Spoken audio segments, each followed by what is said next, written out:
सद्गुरु, मैंने common entrance exam में पहला स्थान पाने और यहाँ पहुँचने के लिए बहुत मेहनत की है। मगर मेरा भाई कहता है कि मेरी किस्मत ने मुझे यहाँ भेजा है। तो मैं यहाँ अपनी किस्मत की वजह से हूँ या अपनी मेहनत की वजह से? आपका भाई कहाँ पहुंचा है?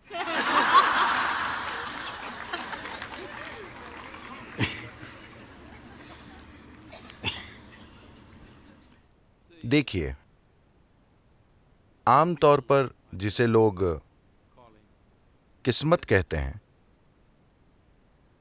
उसे दरअसल वे खुद बनाते हैं, लेकिन बिना जागरूकता के।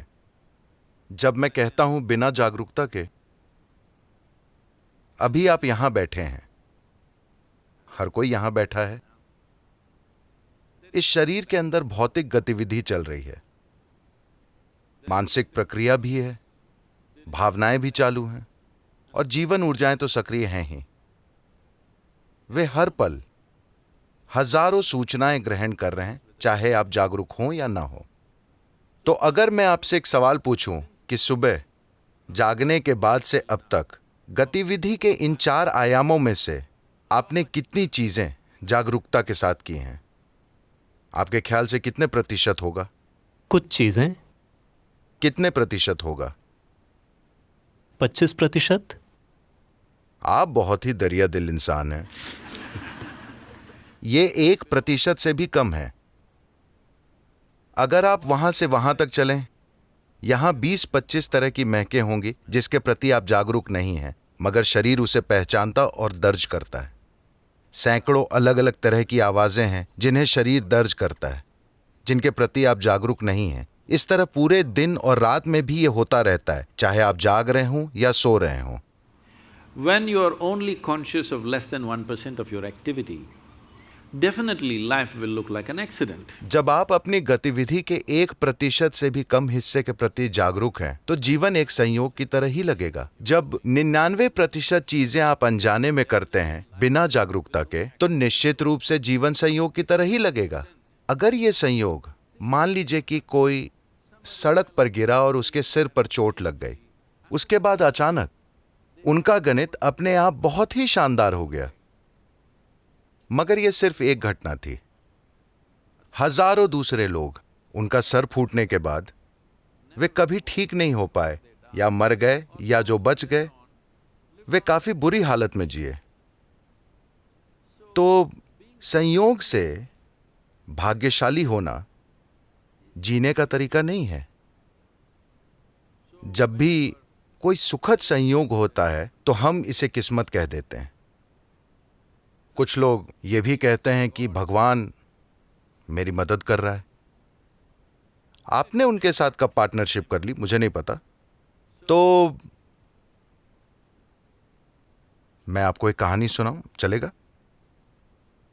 एक बार शर्लॉक होम्स, आप शर्लॉक होम्स को जानते हैं? होम्स और वॉटसन कैंपिंग के लिए गए और सुबह सुबह 3:30 बजे शर्लॉक होम्स ने वॉटसन को हिलाया। उसने आंखें खोली। क्या हुआ? तुम्हें क्या दिख रहा है? मुझे साफ आसमान और सितारे दिख रहे हैं। बताओ इसका क्या मतलब है? वो बोला, इसका मतलब है कि कल बढ़िया धूप निकलेगी।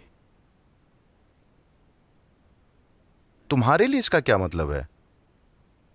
इसका मतलब है कि किसी ने हमारा टेंट चुरा लिया है।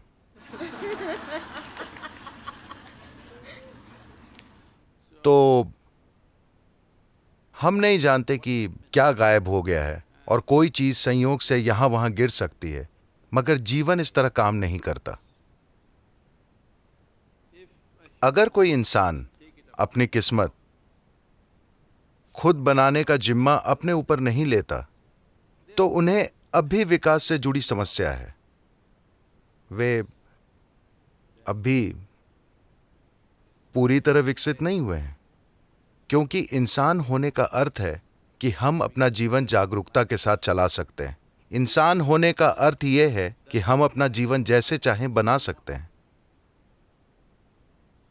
मगर यह किस्मत वाली बात आपकी असफलता को संभालने का एक अच्छा बहाना है। जब भी आप असफल होते हैं, किस्मत, भगवान की मर्जी। ये लंबे समय से चलता रहा है। ये इस संस्कृति की मूलभूत प्रकृति नहीं है। इस संस्कृति में प्राचीन समय से ही हमने आपको सिखाया है कि आपका जीवन आपका कर्म है। हाँ या ना? किसी ने नहीं कहा कि ऊपर एक भगवान है जो आपके लिए चीजें करेगा। हमने हमेशा आपको बताया है कि आपका जीवन आपका कर्म है, यानी कि अपना जीवन आप खुद बनाते हैं। कोई सितारे आपका जीवन तय नहीं करते, आप करते हैं। हम पर लाखों प्रभाव पड़ते हैं, मगर उससे हम क्या बनाते हैं ये हमारे हाथ में है ना। हमारी ओर क्या फेंका जाता है ये हमारे हाथ में नहीं है। हमारे रास्ते में क्या आता है वो हमारे हाथ में नहीं है, मगर उससे हम क्या बनाते हैं 100% हमारे हाथ में है।